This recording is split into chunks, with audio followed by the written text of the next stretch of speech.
She mocked my startup at her own birthday party, in front of her boss. I smiled, said nothing, and went home. 8 weeks later, I walked into her boardroom as the man who owned everything she'd built her identity around. She didn't see it coming. Nobody did. My name is Paul Bancroft. I'm 46 years old, and for the last 19 years I've been married to a woman I once thought was the most driven, brilliant person I'd ever met.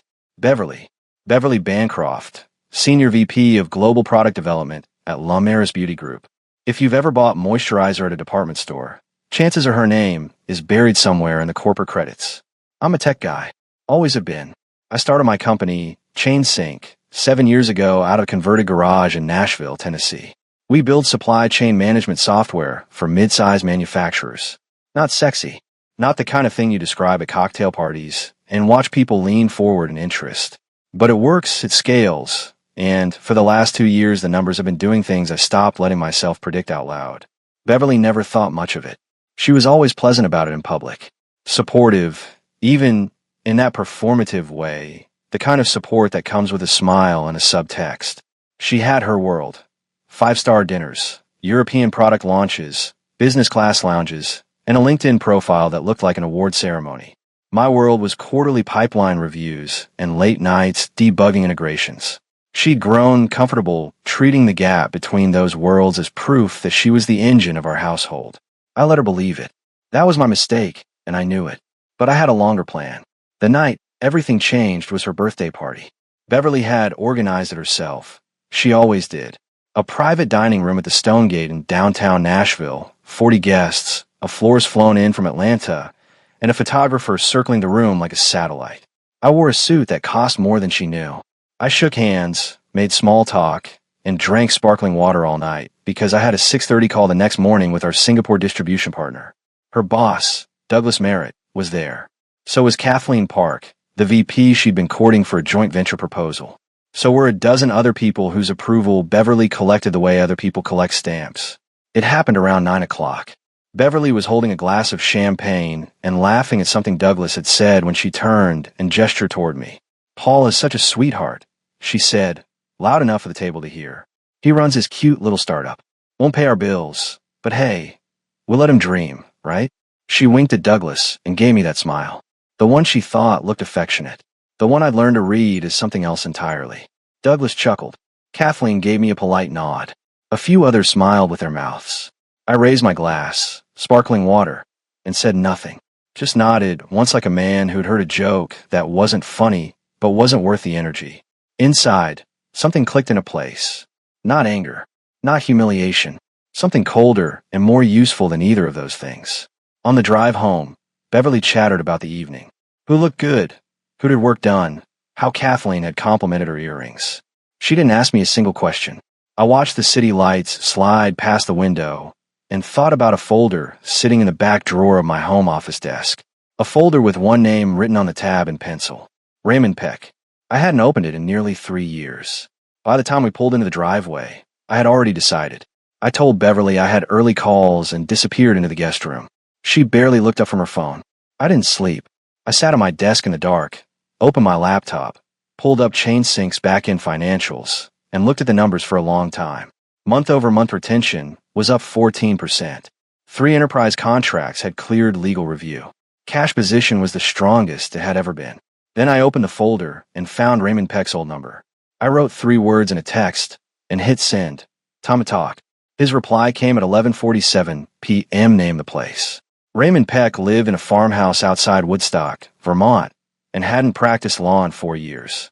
But the man who picked up the phone at 7:15 on a Tuesday morning sounded like someone who'd never stopped thinking like a lawyer. "You sound like you've been up all night," he said. "Close enough," I told him. "Then let's not waste the morning. When can you get here?" I booked a flight to Burlington for Thursday. I told Beverly I had a partner summit in Boston. She nodded from behind her coffee mug and asked me to grab more of that French roast on my way back. That was the entirety of her interest in my travel plans. The drive from Burlington to Raymond's place took 40 minutes through countryside that looked like it belonged on a calendar. I found him on the porch with a thermos and a legal pad, already writing. He was 67, lean, with wire-rimmed glasses and the kind of stillness that comes from spending decades in rooms where every word costs something. We shook hands. He poured me coffee. We sat. Tell me what you're looking at, he said. I handed him a thumb drive. On were 18 months of research I'd been compiling quietly. The corporate structure of Narrated Beauty Group, its parent entity, the holding companies above it, the venture debt layered through the whole stack. I'd started building it the way I built everything, systematically, without broadcasting what I was doing or why. Raymond plugged the drive into an old laptop, scrolled without speaking for several minutes, and then leaned back. Parallax Capital, he said finally. They're the majority stakeholder 2 levels up. Overextended, I said. They took a significant hit on a clean energy acquisition in Brazil 18 months ago. Floating rate debt. They've been quietly shopping assets. Raymond nodded slowly. And Narrated is one of them. Not yet, but will be. The question is whether someone gets there first with a clean offer. He looked at me over his glasses. Someone like you. Someone structured correctly, I said. Nothing with my name on it. Raymond set down his coffee and folded his hands. He was quiet for a moment in the way he always got when he was organizing a plan rather than considering whether to make one. That was the thing about Raymond. He'd made up his mind before you finished the sentence. He just needed to build the architecture. You'd need a layered acquisition structure, he said. Limited partnership, offshore holding, clean buyer identity, legal firm with no press presence. I know what I need. I need you to help me build it. He smiled, small, controlled. You're sure about this? She stood up at her own birthday party and told her boss that my company was a cute little hobby that wouldn't pay the bills. In front of 40 people. I paused. So yes, Raymond. I'm sure. He picked up his legal pad and started writing. On the flight home, I sat in the back row and thought about Victor Crane. Victor and I had started ChainSync together 8 years ago. 2 guys with a product idea in a shared office in a co-working space near Midtown. Beverly had never liked him. Too rough around the edges, she said. Too loud. Not the kind of partner that reflects well. She'd made her opinions known with that quiet persistence she used when she wanted something done without appearing to demand it. By the 3rd year, Victor had bought out and walked. I let it happen. That was something I'd carried since. Victor had landed on his feet, better than landed, actually. He'd taken his buyout, invested it well, and was now running a boutique venture fund out of Atlanta with a reputation for finding undervalued mid-market technology plays. We'd had coffee twice in the last year. Neither of us had mentioned Beverly. Neither of us had needed to. I texted him from 30,000 feet. I've got something I want to walk you through. Not over the phone. He replied in 11 minutes. Atlanta or Nashville? Nashville. Next week. Done. Back home. I moved my operational base into the guest room with quiet efficiency. Early calls, late nights, keyboard noise, I told Beverly. She accepted the explanation without blinking. And within 2 days, she'd mentioned how nice it was to have a closet to herself. I noted that. Filed it away next to everything else. That same week, I found Ethan Bowman. He was 27, working at a boutique data analytics firm in Nashville, and his LinkedIn showed 18 months at Narrated Beauty Group. Terminated, per the gap in his timeline, about 2 years prior. I'd heard his name from a contact in the industry. Beverly had fired him personally, apparently. Told HR he lacked presence. Wasn't executive material. I met him for lunch at a diner on Charlotte Avenue. He ordered black coffee and a sandwich and didn't make small talk. I know who you are, he said, before I could start. I figured this conversation would happen eventually. What makes you say that? I asked. Ethan looked at me evenly. Because I know what Narrated looks like from the inside. And I know what someone who's actually paying attention looks like from the outside. He picked up his coffee. So, what do you need? I told him to finish his sandwich first. Then I told him everything. Victor Crane showed up to our meeting 15 minutes early, which told me everything I needed to know about where his head was. He'd driven up from Atlanta in a rented Suburban, walked into the coffee shop on West End with his jacket folded over one arm, and ordered a black coffee before I'd even sat down. 49 years old, heavier than I remembered, with the kind of quiet confidence that comes from having been right about something important and patient enough to let time prove it. We shook hands. He held mine a beat longer than necessary. You look like a man with a plan, he said. I look like a man who should have called you 3 years ago, I said. Victor waved it off and sat down. We're here now. Walk me through it. I did. The full picture, Narrated, Parallax Capital, the debt exposure, Raymond's involvement, the shell structure we were building. Victor listened the way he always had, without interrupting, one hand around his coffee, eyes steady. When I finished, he was quiet for a moment. What do you need from me? He asked. Capital participation and connectivity, I said. You've got relationships with two of the distressed portfolio funds that are holding Parallax debt. I need introductions, quiet ones. How quiet? Nothing traceable back to Chain Sync or to me personally. The buyer identity needs to stay clean through closing. Victor nodded slowly. I can do that. But I want to be clear about something first. He leaned forward. This isn't about your wife. I looked at him. I mean that as a business principle, he said. The moment this becomes personal, the structure gets emotional. Emotional structures leak. So whatever she did, and I can imagine, it stays outside the room. Agreed. Agreed, I said. And I meant it, because he was right. That was the thing about Victor. He'd always been right. Meanwhile, Ethan Bowman had started delivering. The kid was methodical in a way that went beyond training. It was almost architectural, the way he organized information.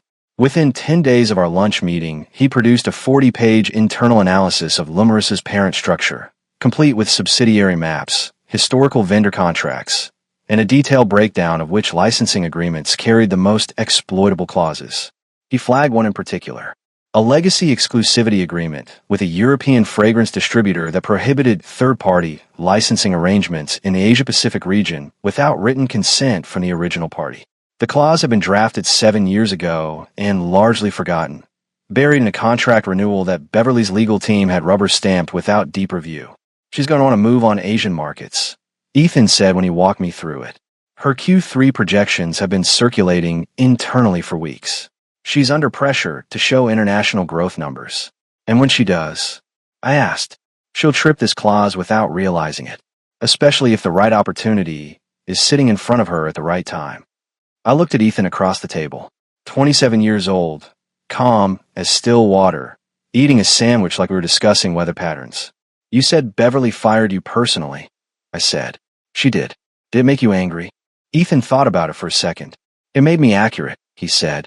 Angry wastes energy. Accurate gets results. I decided then that he was the best hire I'd made in years.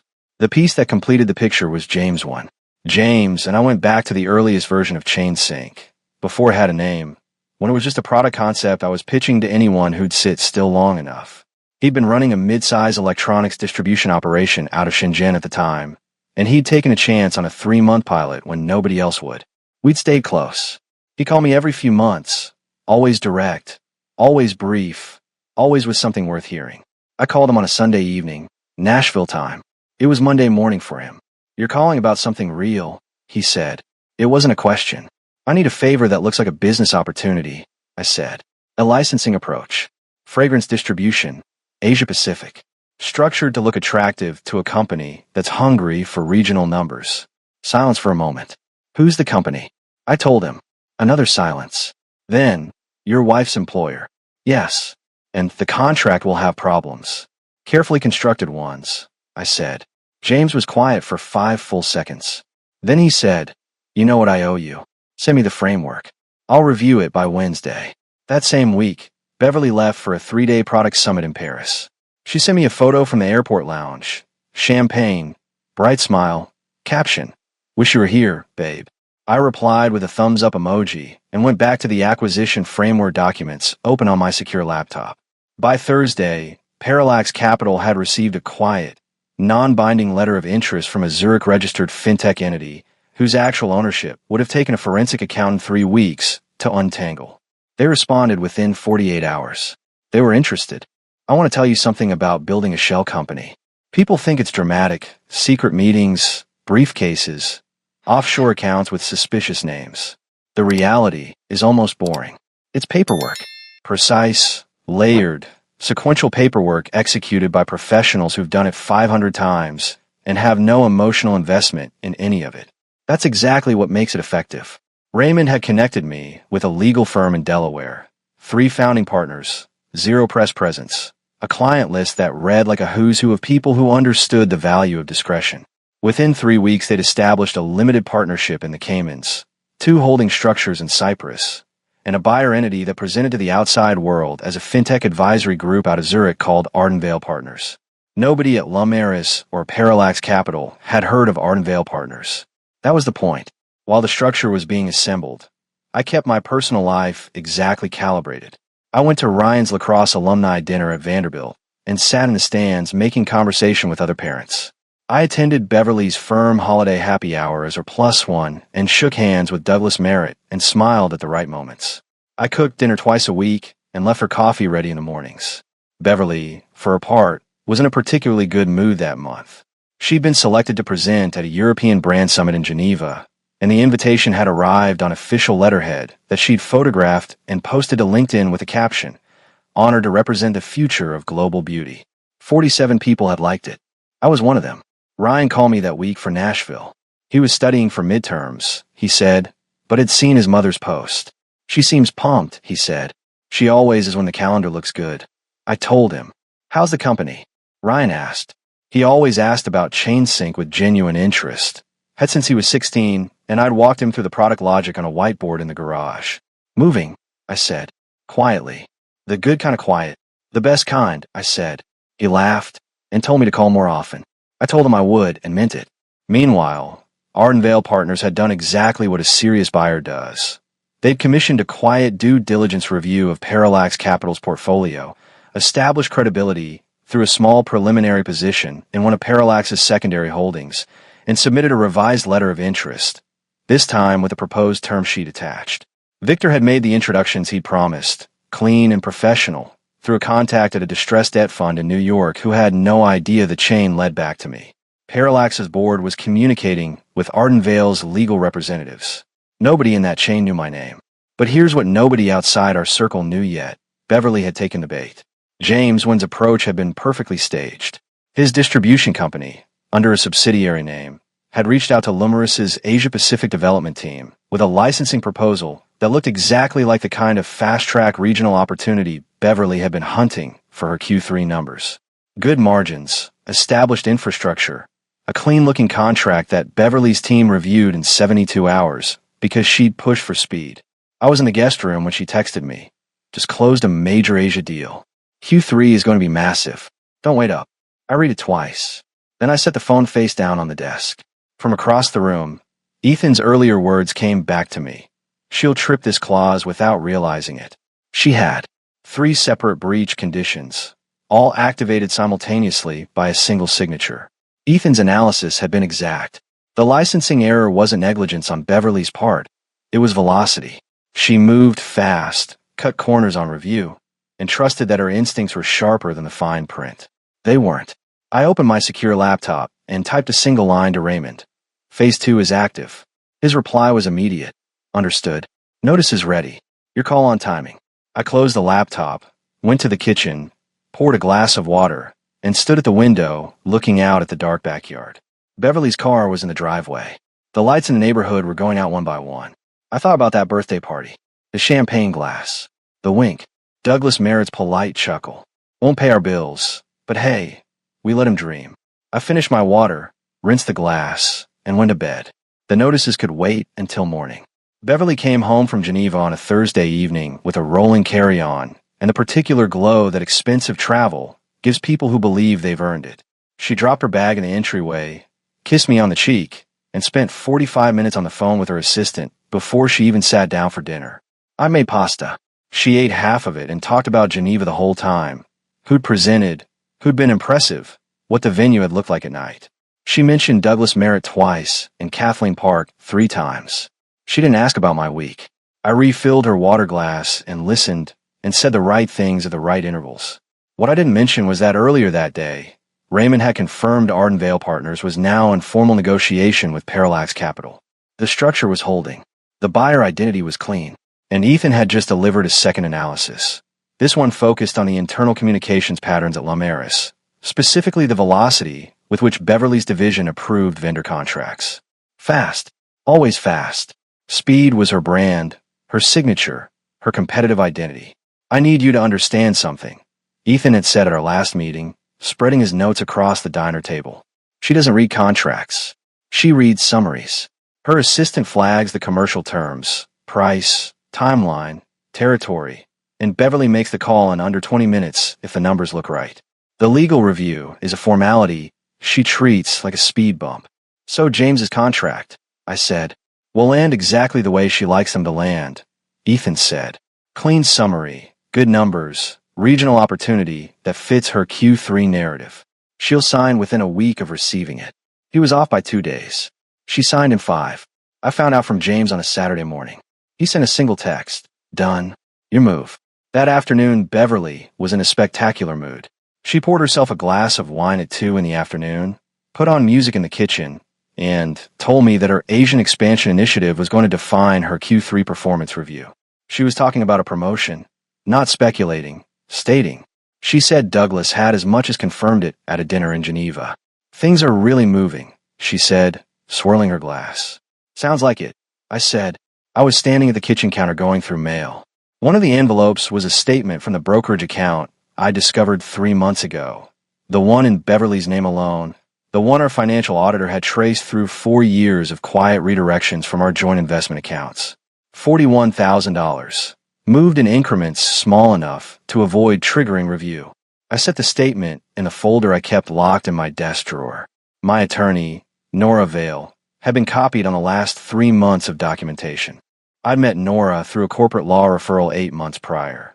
Before any of this had started, back when I was simply restructuring ChainSync's equity agreements. She was 41, precise, with a kind of dry composure that made opposing counsel visibly uncomfortable. She didn't raise her voice. She didn't need to. She built arguments the way engineers build load-bearing structures. Every element in the right place. Nothing decorative. When I'd brought her into the fuller picture 2 months ago, she'd listened without surprise and said, "You've been thorough."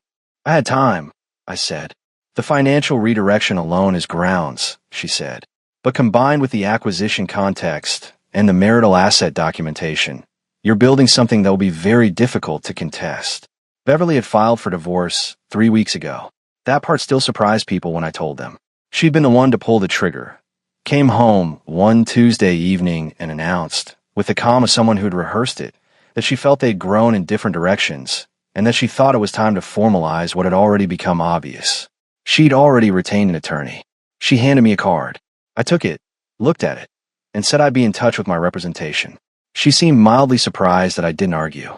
I think she'd expected tears, or anger, or at minimum a long conversation she prepared to win. Instead, I put the card on the counter, poured myself a glass of water, and asked if she wanted dinner. What she didn't know, what her attorney didn't know, was that she'd filed in the middle of a corporate acquisition in which her primary asset, her career, her equity, her professional identity, was about to be fundamentally restructured. Her attorney was preparing a standard high-income divorce case. Nora was preparing something else entirely. The timing, as Raymond liked to say, was everything. The first sign came on a Monday. Beverly walked into the kitchen that morning with her phone in one hand and the expression of someone who just read an email that didn't make sense. She poured coffee, read the screen again, and set the phone face down on the counter with slightly more force than necessary. "Everything okay?" I asked from behind my laptop. "Internal stuff," she said. "Nothing major." She left for the office 20 minutes later. I waited until I heard her car back out of the driveway, then opened my secure laptop and pulled up the notification dashboard Raymond's team had built, a clean, real-time view of legal trigger events as they propagated through Lumeris's corporate structure. 3 breach notifications had been sent. 2 had been formally acknowledged by Lumeris's general counsel. The third was pending a board-level review request from the European licensing partner. The cascade was moving exactly the way Ethan had mapped it. By Wednesday of that week, Beverly came home distracted. She ate dinner without commenting on the food, checked her phone 4 times during the meal, and answered a call at the table that she took out to the back porch. I could hear fragments through the glass door, her voice rising slightly, then dropping, then the controlled flat tone she used when she was angry and containing it. She came back in and said her CMO was dealing with something complicated. "Anything you can resolve?" I asked. "Not tonight," she said. And she said it the way people say things when they mean, "Not ever." Thursday brought the joint memo, a board-level communication citing material compliance concerns and announcing a temporary freeze on new vendor contracts pending legal review. Beverly called me from the office at noon, voice tight. "Someone is moving against us," she said. "I can feel it. This isn't random. The timing is too precise. The pressure points are too specific. Somebody knows our internal structure. Could be a competitor," I offered. "Competitors don't know which clauses to pull," she snapped. "This is surgical. Whoever this is, They had inside information. I made a sound of sympathy and told her to keep me posted. That evening, she sat across from me at the dinner table and said, for the first time in our marriage, "I'm scared, Paul. I don't know who's behind this." I looked at her. 19 years of marriage. The birthday party. The champagne glass. The wink. "You'll figure it out," I said. "You always do." She nodded, reassured, and went back to her phone. What she didn't know was that Don Harriman had called me 2 days earlier. Don, her trusted boardroom mentor, the man who'd championed her career for a decade, had reached out through an intermediary with a single message. "I want you to know I'm aware of what's happening. I won't be standing in the way." Don had known my father's business partner, had tracked my career from a careful distance, had understood, from the moment Beverly had introduced us 6 years ago at a company event, exactly what was being built on both sides of that marriage. He'd stayed neutral as long as the situation was manageable. Now that the situation had changed, he'd chosen his side. Beverly's career had given her a mentor. My patients had given me one too. The week ended with Lumorus's CFO requesting an emergency financial review. Beverly described it over dinner on Friday as an overreaction to routine compliance issues.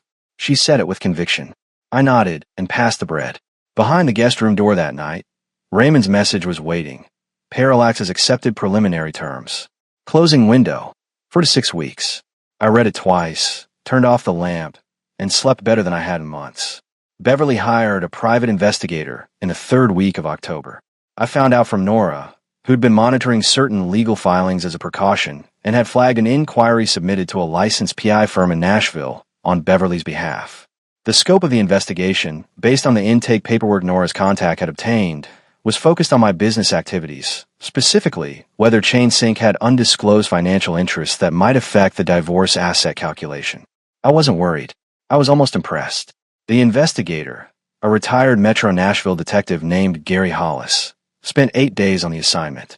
He pulled ChainSync's public filings, attended 2 events where I was scheduled to speak, photographed my office building from a parking lot across the street, and at one point followed me to a lunch meeting with Victor Crane in Brentwood. Victor had spotted the tail immediately. He'd said nothing, finished his meal, and texted me from the parking lot afterward. "You've got a shadow. Gray Camry, 2 rows back. He's not very good at this." I thanked him and told Raymond. Raymond had laughed. The dry, controlled laugh of a man who found other people's incomplete plans genuinely amusing. "She hired someone to find a thing that doesn't have her husband's name on it," he said. "It won't have her husband's name on it."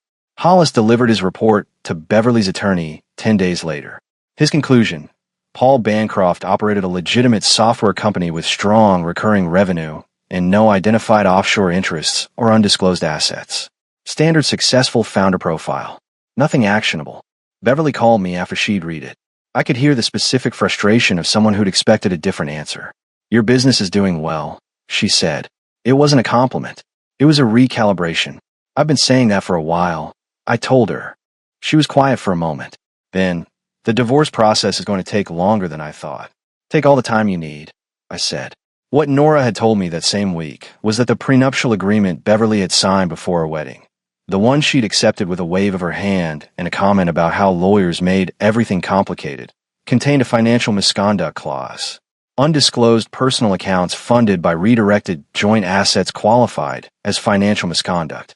Nora had 3 years of documented transfers and 4 months of brokerage statements.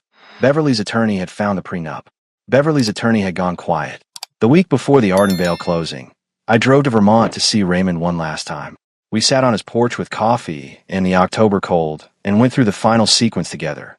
The closing mechanics, the integration structure, the board notifications, the specific morning on which Beverly would walk in her office building not yet knowing that the company she worked for had a new owner. "You thought about what you're going to say when she figures it out?" Raymond asked. "I'm not going to say much," I told him. "That's been the whole point." Raymond nodded. "Your father would have liked this," he said. It was the only personal thing he said all afternoon. On the drive back to Burlington, I called Ryan. He was between classes, eating lunch in the student union, and picked up on the second ring. "Hey, Dad. What's up?" "Just checking in," I said. "How are midterms treating you?" "Surviving," he said. "Barely." A pause. "Is everything okay?" "You sound, I don't know, settled." "Yeah," I said. "I think I am." "Mom called me last week," he said. "She said the divorce was getting complicated." "It is," I said honestly. She said it was because of your business stuff. I chose my next words carefully. Ryan, in the next couple of weeks, some things are going to become clear. I'm not going to ask you to take sides, but I need you to trust that I've handled everything the way it needed to be handled. A pause. Longer than I expected. Then, I've always trusted that, Dad. I drove the rest of the way to Burlington without the radio on. The boardroom was on the 41st floor of Lumeris's Nashville headquarters, floor-to-ceiling glass, a long table in dark oak, the kind of room designed to communicate authority to whoever sat in it. Beverly walked in at 9:22, 8 minutes after the meeting was scheduled to begin. I knew the time because Raymond had someone in the lobby with a sight line to the elevator bank. I was already seated at the far end of the table when she entered. She didn't see me immediately. She was scanning the room, the unfamiliar faces, the absence of her CFO's usual position at the head, the two HR representatives standing against the wall like sentinels. Her eyes moved past the legal team from Ardenvale, past the two board members she recognized, but who weren't making eye contact, and landed, for a half second, on Don Harriman, who looked at his legal pad and didn't look up. Then she saw me. I watched the sequence happen in her face. First, confusion. Her brain running a check. Why is Paul here? Then, the beginning of an explanation forming. Something rational. Something that still made sense within the world she understood. Then, the explanation failing. Then something else entirely. I didn't stand. I didn't smile. I opened the folder in front of me and said, to the room, let's get started. We have a lot of ground to cover. Beverly's voice came out controlled, which told me she was working harder than she looked. Paul, what is this? A transition meeting, I said. Effective this morning, Ardenvale Partners holds a controlling interest in Lumeris Beauty Group through its parent acquisition of Parallax Capital. I'm the principal of Ardenvale. The CFO, seated 2 chairs from Beverly, closed his eyes briefly. That's not, Beverly started. She stopped. You can't just, she stopped again. I looked at her steadily. The documentation is in front of you. The legal team will walk through the transition structure in detail. Your role remains intact through Q4, with performance review at the start of the new cycle. You built this to get back at me, she said. Her voice had dropped, not to a whisper, but to the register people use when they want the room to pretend it didn't hear something. I held her gaze. I built this because I know how to build things, Beverly. That's what I've been doing the entire time you were telling people I couldn't pay the bills. The room was silent in the way rooms get when everyone has stopped breathing at the same moment. Beverly sat down, not because she decided to, because her legs made the decision for her. Don Harriman, to his credit, kept his eyes on his legal pad. I turned to the Ardenvale legal team. Let's begin with the integration timeline. And we did. The envelope was on Beverly's desk when she returned from the boardroom. Cream-colored, thick stock, her name written in clean block letters. No title, just her name. The embossed logo in the upper left corner belonged to Ardenvale Partners. She told me later, through her attorney, that she'd stood in the doorway of her own office for almost a full minute before she could bring herself to pick it up. I wasn't there for that part. I heard about it secondhand, the way you hear about things that happen on the other side of a wall you built. What was inside? A formal reassignment letter, an NDA addendum standard to ownership transitions, and a yellow sticky note in my handwriting with 4 words. Not so little anymore.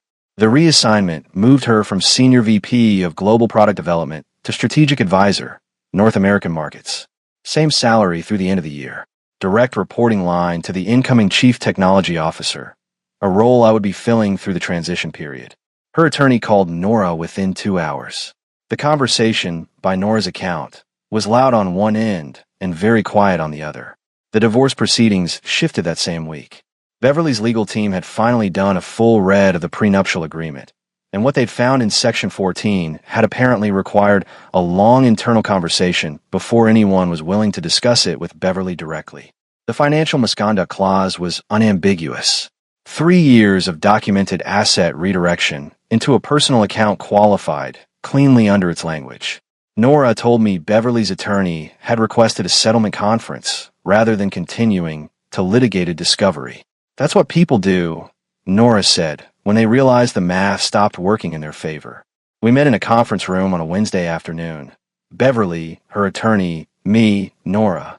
Beverly was composed in the particular way of someone who has accepted an outcome they're still furious about. She sat straight, hands folded, and looked at the table rather than at me for most of it.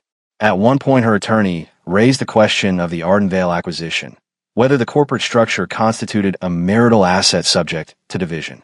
Nora let the question finish, then opened a binder. ChainSync's capitalization structure, she explained, predated any of the redirected joint funds by 4 years. The Ardenvale vehicle had been funded entirely through ChainSync operating revenue and a personal investment account that had been maintained separately and disclosed in full in the original prenup financial schedule. There was nothing to divide. Beverly looked up then, looked at me directly for the first time all afternoon. I held her gaze and said nothing. Her attorney asked for a brief recess. We settled 3 weeks later. Beverly retained the house. She'd wanted it, and I had no interest in fighting over real estate.